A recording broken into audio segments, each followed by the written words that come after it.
Yo, what's up guys? So welcome back, Genesis format. This is actually the first duel, first match or batches of series of duels featuring the new official format, right? Alternative format by Konami. So, as you know, I will leave a link. There's an alternative ban list. Well, links are banned, penlims are banned, and there is like a card list featuring certain card points. But specifically for this particular video, we have Monarchs. So Monarchs is a deck that is hindered by the point system a little bit. So you have Domain sitting at 50 points. So again, the cap is 100. There is Erupt, the continuous trap is also 50 if I'm not mistaken, so I'm not running that one in the main deck. There is Mega Zaborg, which is at 80 I think or something like that, so I'm also not running that in the main deck.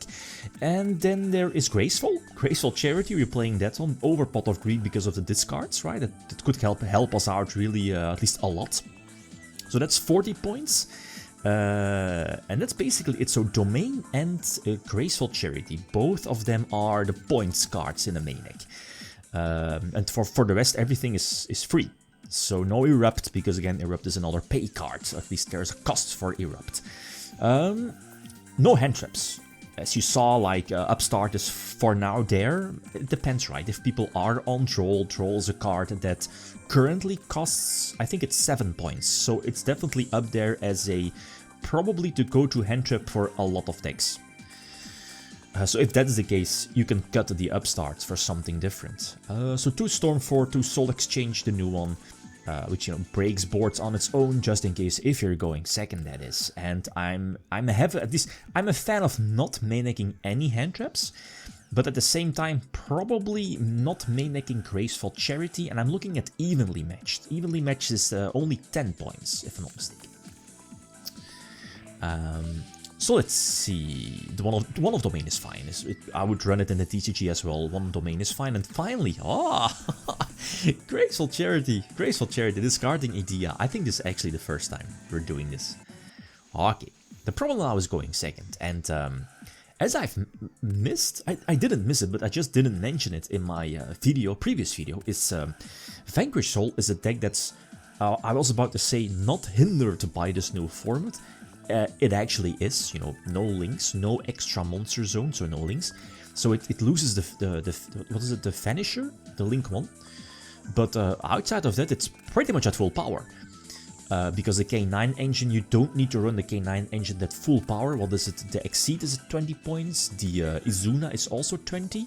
The level 5 that reborns from the graveyard is also like 5. So you can definitely, and the other engine cards are at 0, I think, cost 0, looking at K9. So you can definitely still play the deck at full force, at least it feels like full force. That's how ridiculous Vanquish Soul K9 feels in this format. And I wanted to say, yeah, because again, Ryzen is at 3, right? Keep that in mind. Stake Your Soul is at 3. 3 Ash. It's still insane, no, with Extravagance. And here, it's this one, where I think the only correct play was to immediately Stormfort, right? It just shuts down the quick play, gets rid of the Ripper. You can't rely on your opponent not reading your cards, because again, Ripper is able to negate in-hand effects, but also graveyard effects, and it hits your Squires, Idea, Ados, etc. Artesera as well, so that was big. So I think the only, or was I playing around something, might be the case. Did we know that there was an Ash? I'm not so sure. Anyway, it's still a comeback though, but the problem is that Domain is not the win con in this matchup, because as you know, your opponent cannot special summon from the extra deck if you control a tribute monster and they don't. So the only thing they need to do is get out a tribute monster, which for Vanquish Soul is not that hard. Or they have in-engine cards that pop your tribute monster, so that's unfortunate as well, and also lower the attack, right? So here in this case, it's basically a losing battle, and yeah, because of this, they're able to get the quick play spell again, but again, probably not live because no K9 Exceed. And now it's just basically going downhill with what is it, Valius popping Domain. You can just leave the trap on field, and I think in this duel I wasn't playing Chaos, the OG Monarch. You can definitely put it in there, you know, with Darks, probably one of the better attributes. I think Chaos, you can definitely main deck that one to tribute summon during their turn, and it's basically another disruption. Okay, the next one. Ash is still the stronger hand trap. Shifter. Let's talk about Shifter. For whatever reason, it's only 5 points, so it doesn't make sense. Shifter should be a lot more, because it's such a ridiculous card. We can go for full combo. So Erebus number 1, we get rid of 1 card. I think we hit the level 4. We get out the Still Strange Sacrifice. So let's see, we search another Erebus to go for Erebus number 2. We hit... what did we hit? One of the monsters, I think. Put up Domain, go for Erebus number 3. So this means that I think at this point I was running Chaos. So now with Soul Exchange in hand we have more plays for next turn. They need to break both my tributes in order to use their extra deck. And like both of these draws are sick.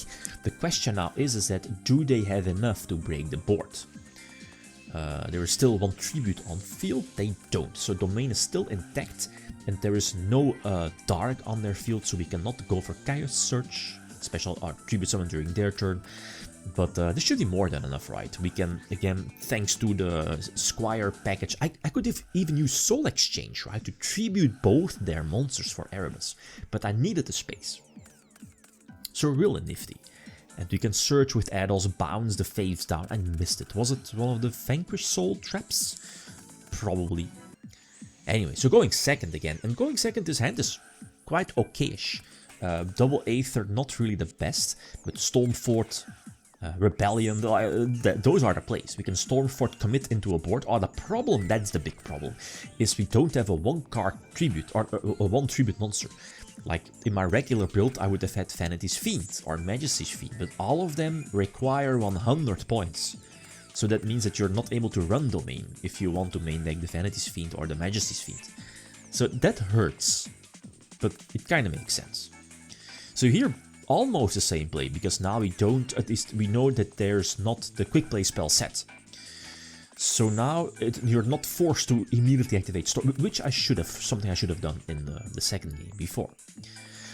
Here's again, that's the deal, right? Not having 1-card tribute, so I went for Domain first. But they make the good play, pop Domain. And now I'm forced to make some awkward plays, but like, look at this. Look how much card advantage they have. Like, no way I'm coming back from this. Let's see, this is an okayish play. Immediately committing with Addles and Idea, or at least into Idea with another tribute summon.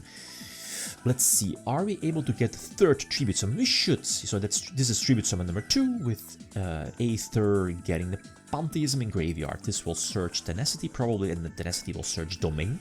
It's either Domain or the Trap, the Culmination, the one that, you know, with depending on which Monarch trap you banish, you can choose an effect. The 3rd tribute summon, Erebus, gets rid of 1 card from their hands. Yups. Most important here now is that we do have another Monarch spell or trap in hand.